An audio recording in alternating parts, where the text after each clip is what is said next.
오늘 부활의 아침에 저와 여러분들이 같이 나누고 싶었던 말씀, 부활하신 예수님을 만난 제자들에 대한 이야기를 할 때 전제를 월요일부터 금요일까지 특별 새벽 기도를 드렸던 그 말씀을 전체를 한 번에 쫙 이어가지고 오늘 말씀을 한번 정리를 해보도록 하겠습니다. 예수님의 생애는 마태, 마가, 누가, 요한 사복음서에서 가장 중요한 위치에 주님이 놓으셨습니다. 그런데 갈릴리에서의 전도 여행이 3분의 2 정도 차지하고 3분의 1은 예수님이 십자가 지시기 전에 일주일을 이야기해 놓고 있습니다.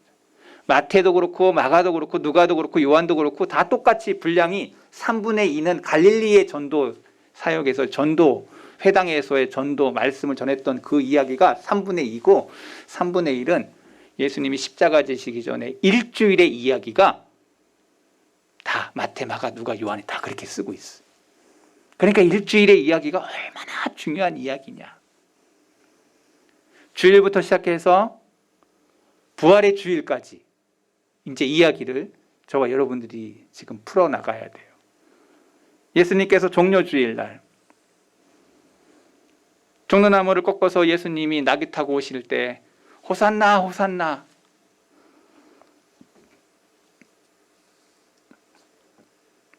이제 우리를 구원하소서, 호산나라고 하는 말이 우리를 구원하소서, 이제 우리를 구원하소서, 로마의 압제에서 우리를 구원하소서, 우리가 죄 가운데 있는데 우리 죄를 구원하소서, 우리가 지금 이 나라 이 민족을 살려주소서, 그러면서 호산나 호산나 기뻐하면서 종려주일 주님 앞에 왔어요. 예수님께서 나귀를 타고 예루살렘 입성을 하신 것입니다. 그게 종려주일이에요. 그리고 월요일 날 예수님께서 성전에 들어갔는데, 성전에 들어갔더니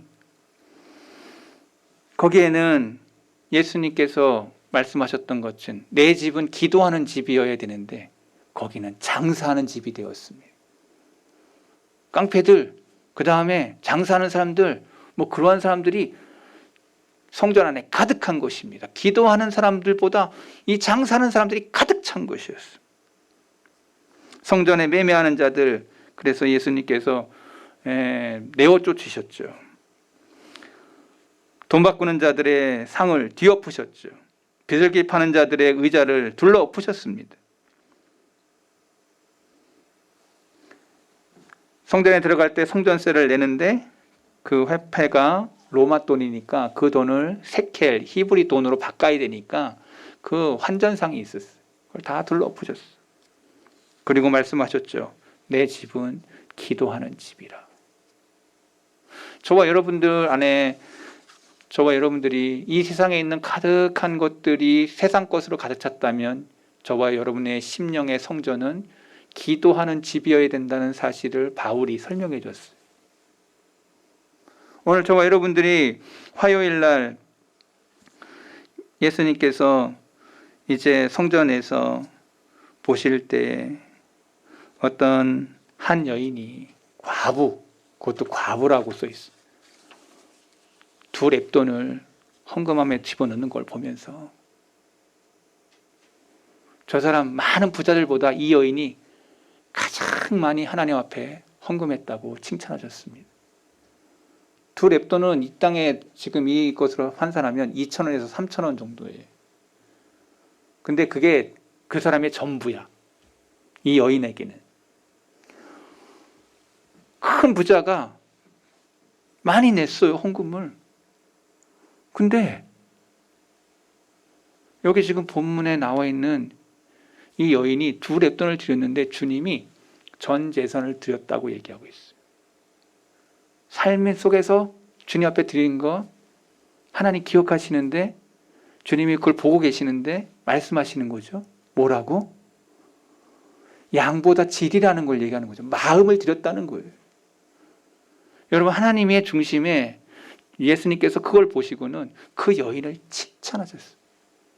여러분, 오늘 우리의 헌신이 내 시간과 내 물질과 내 삶의 모든 부분 속에서 내가 밖에서 어떤 그런 행위에 사람들이 보는 그런 게 아니고 진정으로 주님 앞에서 내 마음을 드리는 그거 하나님이 기억하시고 보셨다고 말하고 있어요. 오늘 저와 여러분의 신앙생활도 그렇습니다. 주님이 보시는 앞에서 내 신앙이 칭찬받을 만한 신앙인가를 생각하셔야 됩니다. 내 삶이. 그리고 화요일 날 지나고 나서 수요일 한 여인이 자기가 가지고 있는 향유 옥합 300데나리나 되는 그것을 예수님의 머리 위에 콸콸 쏟아 부으시면서, 콸콸 쏟아 부으면서, 한번 따라해 보겠습니다. 콸콸 쏟아 부으면서. 여러분, 그것이 제자들의 눈에는 아깝다고 느꼈어요. 아유, 그거 가지고 가난한 사람들 많아졌으면 좋겠다. 그런데 주님의 시각은 달랐어요. 이 여인이 하는 것은 나의 죽음, 나의 장례를 위한 것이다. 여러분, 이 여인이 300데나리온 말고도 500데나리온짜리 있었으면 아마 그 여인은 그것도 깼을 거예요. 사랑하는 건, 사랑하면 모든 것들을 넘어가죠. 여러분, 사랑하니까 결혼하는 거예요. 저 여러분 결혼할 때 그냥 결혼하는 게 아니잖아. 그러면서 벽이 있을 때마다 뛰어넘잖아. 사랑이 있기 때문에 뛰어넘어. 사랑은 포기할 수가 없어. 그래서 성경에서는 사랑을 얘기할 때 가장 깊은 것이고 가장 능력 있는 것이고 가장 사람들을 감동케 하는 것이고 가장 좀 하면 아멘도 좀 하면 좋을 텐데 우리 교우들은 워낙 거룩하고 영성이 와서 제가 얘기하고 싶은 건 이거예요. 사랑이 모든 걸 뛰어넘는다는 거예요. 주님이 그 여인은 예수님 사랑해서 그렇게 한 거예요. 사랑해서.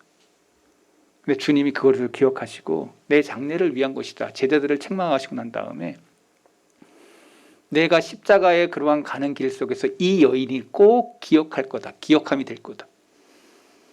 주님이 기억하시는 사람이 있다는 거예요. 여러분, 이 땅 가운데서 저와 여러분들 똑같이 살아갑니다. 근데 다른 사람이 나를 기억해 주는 것도 되게 좋아요. 좋아, 안 좋아? 누가 나를 기억해 주는 선한 행위에 대한 거 기억해 주면 좋아, 안 좋아? 목사가 교우들을 생각할 때 저분에 대한 그 귀한 것 기억해요. 성도들도 또 목사님에 대한 그거 기억해. 저 목사님은 그래. 근데 좋은 거 말고 나쁜 것만 더 많이 기억해. 그러면 안 돼. 좋은 걸 기억해야 돼. 근데 주님이 그 여인의 좋은 걸 기억해. 주님만 아니라 모든 사람들이 다 알게 되게 기억해.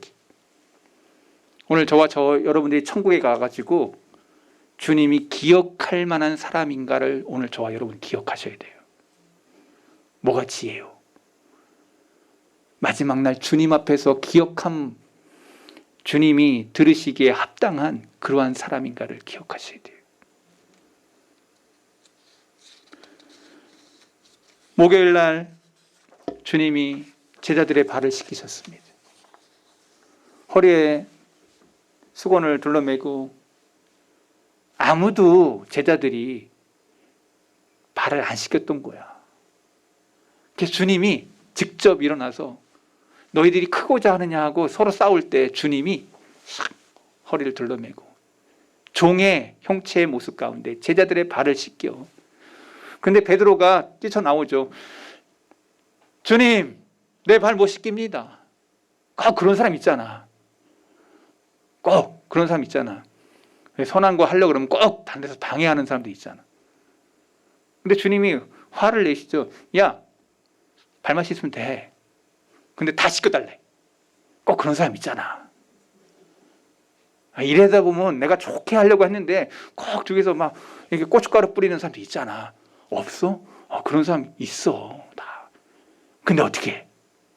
주님이 내가 발을 씻김으로 너희들이 이와 같이 섬게 된다고 볼을 보이시죠. 저와 여러분 주님의 제자입니다. 세상 살 속에서 저와 여러분들이 사람과 부딪혀 힘들어. 나로 하여금 늘 가로막기 하는 사람들이 있어. 그 사람들이 여러분이 섬겨야 될 대상이요. 그 사람들이 주님이 나에게 맡기신 사람들이요. 주님 그래서 그들의 발을 씻어. 저와 여러분들에게 삶 속에서, 인생 속에서 꼭 그러한 사람들이 있어요. 저도 우리 집사람하고 살면서 가끔가다 내 마음에 다 들 때도 있지만 안 들 때 있잖아. 그러면 나는 생각해요. 탁 보고서 환자다.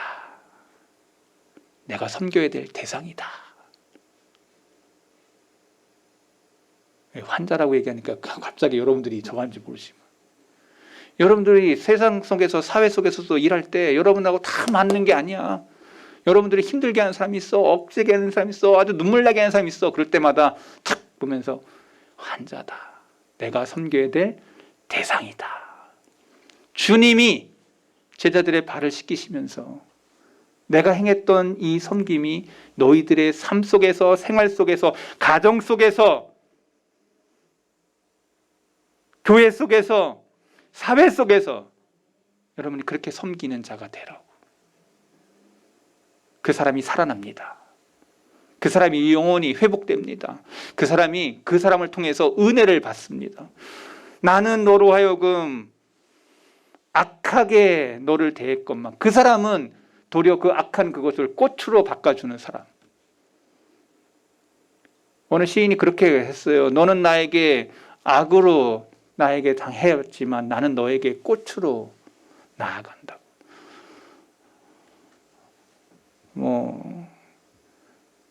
예배도 잘 안 드리고 책도 안 읽고 어쩔 수 없지만 어쩔 수 없이 교회에서만 목사님 얘기를 들으면 안 되고, 여러분 좀 해보란 얘기예요. 저는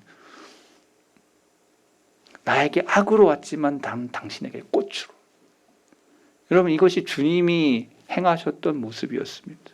목요일 날 그렇게 세족식을 행하고, 그리고 성찬, 마지막 성찬에 이 살과 이 피에 대한 것을 말씀하시고, 그 성찬식이 끝나고 난 다음에 감난산으로 가셔서 겟세마네 동산에서 기도하시는 마지막 기도의 모습 속에서 주님이 붙들리시죠.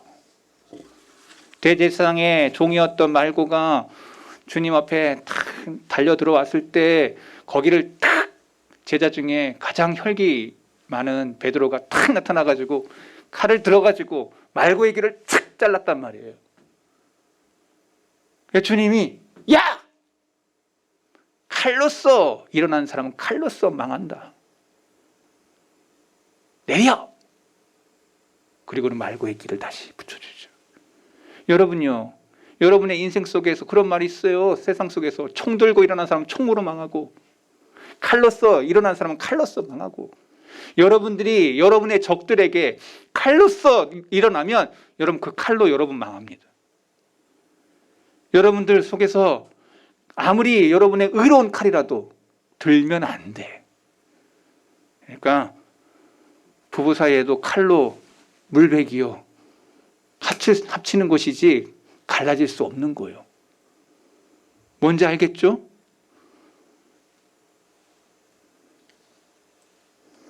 며칠 전에 제 친구 목사님이 상담이 할 게 있어 저한테 왔어요.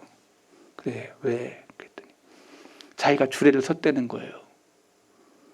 근데 이 부부가 갈라지려고 한다는 거예요. 목사님, 이럴 때 내가 어떻게 그들에게 권면을 해야 됩니까? 제가 한마디로 얘기했습니다. 모르지. 너도 모르는데 내가 어떻게 알겠냐고. 너도 모르는데, 너는 가까이 있으면서도 모르는데 내가 어떻게 알겠느냐고. 근데 제가 한마디 얘기했습니다. 여기도 여기에 형편이 있을 거고 저기도 저기에 형편이 있을 거야. 그래도 안 되걸랑 목사로서 할 수 있는 그게 뭐야? 줄에 선 그것 속에서 제가 그래서 우리 교회 우리도 몇 젊은 목사님, 집사님들 제가 다 줄에 섰지만 줄에 할 때 먼저 불러가지고 그 얘기했어요. 사랑하냐고 그랬더니 사랑한대. 지금도 아니면 지금 나눠줘도 전혀 부끄러운 거 아니라고. 그랬더니 다 살겠대. 그래서 집사님들마다 제가 다 물었거든요. 지금이라도 아니면 지금 싹 사라져도 돼. 지금 시작도 안 했어. 그러니까 근데 다 살겠대. 그럼 하나만 약조하자. 이 목사가 주례할 때는 너네들 평생 이 목사가 죽기 전까지는 너네 이혼하면 안 돼. 죽기 전에도 죽기 후에도 이혼하면 안 되는 거로 하고, 그리고 결혼할 것 같으면 내가 주례 쓴다 그랬어요. 근데 우리 집사님들이 다 까먹어가지고 하나도 기억 못할 거예요. 제가 그 말을 다 했습니다. 그러니까 제가 죽기 전까지는 여러분들이 그 다음에 하면 몰라. 나는 몰라. 그거는 그 사람 이후에. 그러나 죽을 때까지 이혼하면 안 된다. 내가 그런 걸 했어요. 그래서 제가 그 친구한테 그렇게 했어요. 너 주례 쓰기 전에 그거 했어 안 했어? 자기는 안 했다는 거예요. 제가 하고 싶은 얘기는, 사랑은, 이 세상의 사랑은 금 가. 근데 주님의 사랑은 금이 안 가는 사랑이야. 주님은 십자가의 그 사랑이 끝까지 가는 사랑이었다는 거예요.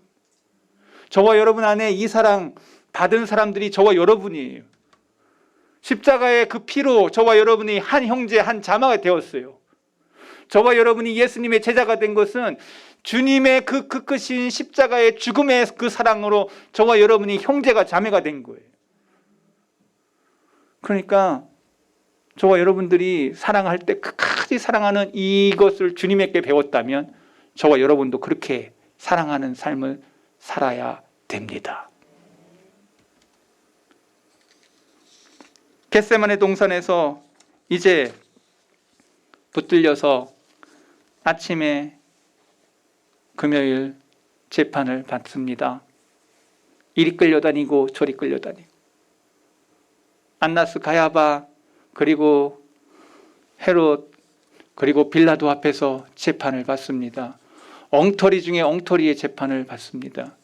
예수님은 왕이심에도 이리 끌리고 저리 끌리고, 그리고 빌라도가 어쩔 수 없어서 사람들이 외치죠. 예수를 십자가에 못 박으라고. 못 박지 않으면 당신은 시저, 가이사의 종이 아니라고. 어쩔 수 없어가지고 십자가에 못 박죠. 명하죠. 예수님은 그때부터 로마의 병정들에게 끌려 이루 말할 수 없는 매를 맞고 이루 말할 수 없는 침뱉음을 받고 희롱을 당합니다. 가시 멀려관을 씁니다. 채찍을 맺는데 이루 말할 수 없는 아픈, 그 한 번 때릴 때마다 막 팍팍 패이는 그러한 채찍을 맞습니다. 그러면서 갈보리 언덕 아골 골짜기 그 곳으로 예수님이 자기가 져야 될 십자가를 지고 올라갑니다. 너무 많이 맞으셔서 피를 흘리셔서 그레네 시몬 그 사람이 대신 십자가를 지고 올라가는 그 모습 속에서 채찍에 맞으시면서 많은 사람들의 항의와 비난과 조소 속에서 십자가를 지고 골짜기로 올라갑니다. 가상 7원의 이야기를 제가 금요일날 증언했습니다.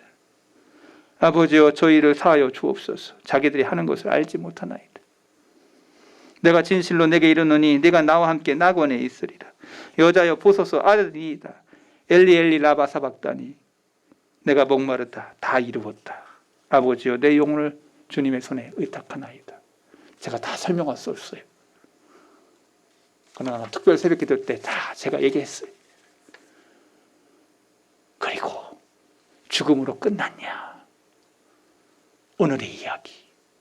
엠모하러 가는 두 제자가 예수님의 음성을 듣고 이야기하다가 그들의 마음속에 뜨거워져.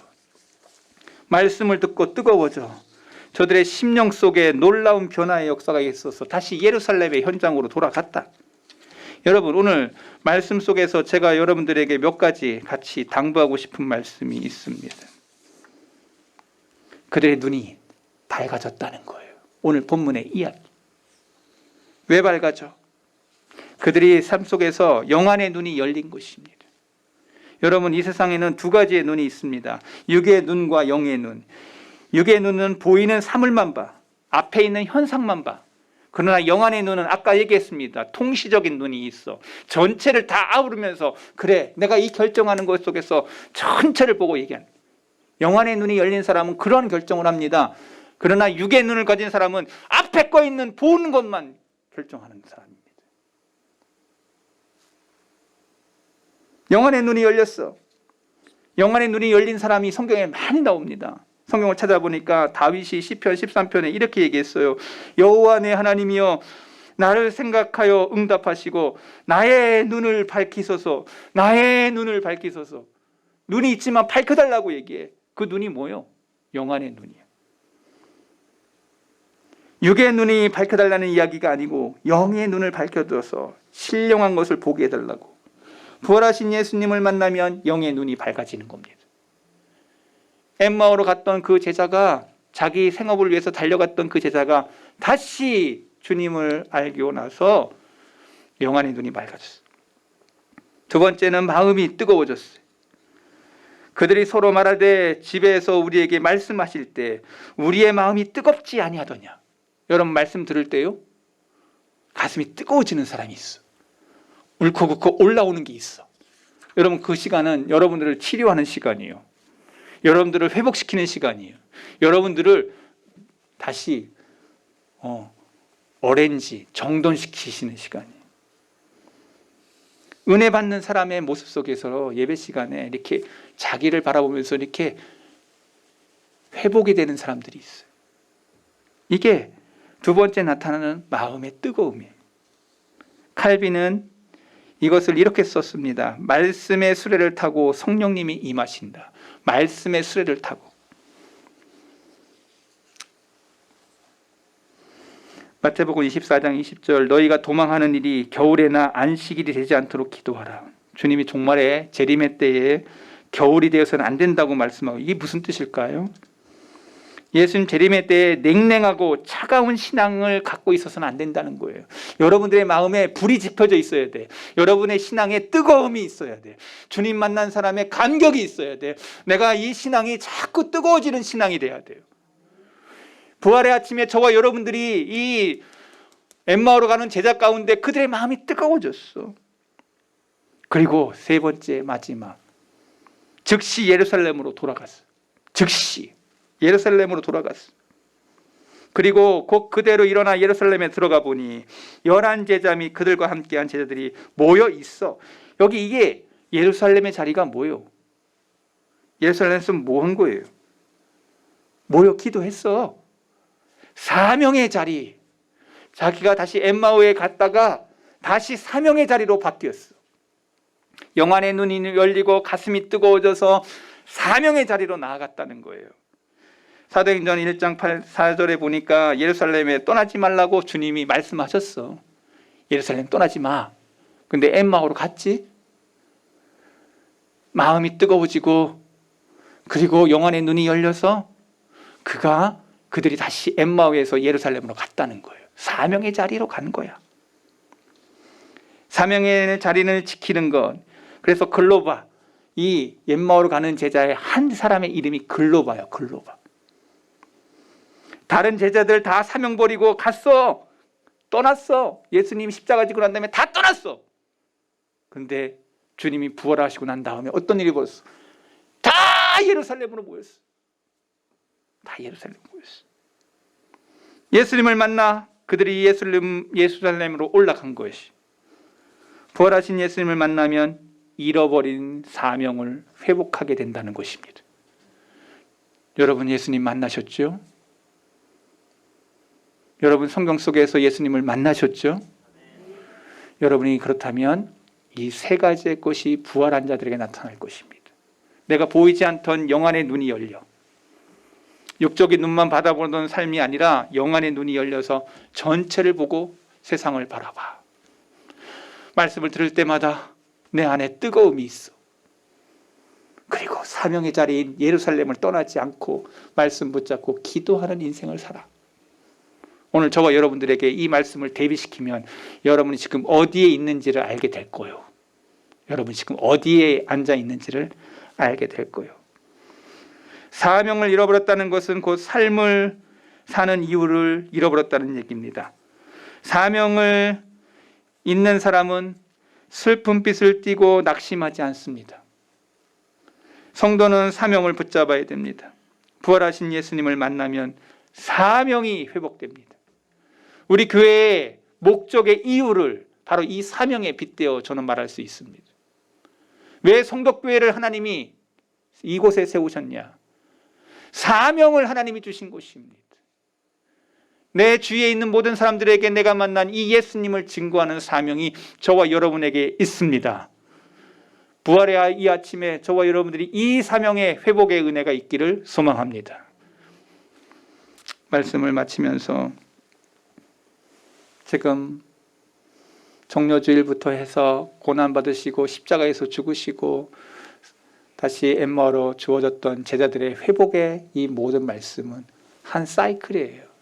그 전에 마리아가 처음 예수님 만난 이야기부터 해서 베드로가 달려와 그 무덤에 서 있었던 이야기부터 해가지고 쫙 드라마처럼 저와 여러분들이 다 할 수는 없어도 월요일부터 지금까지 부활의 아침에 두 제자가 예루살렘으로 입성하는 그 모습 속에서 저와 여러분이 사명의 자리에 있어야 된다는 말씀으로 말씀을 마치려고 하는 것이죠.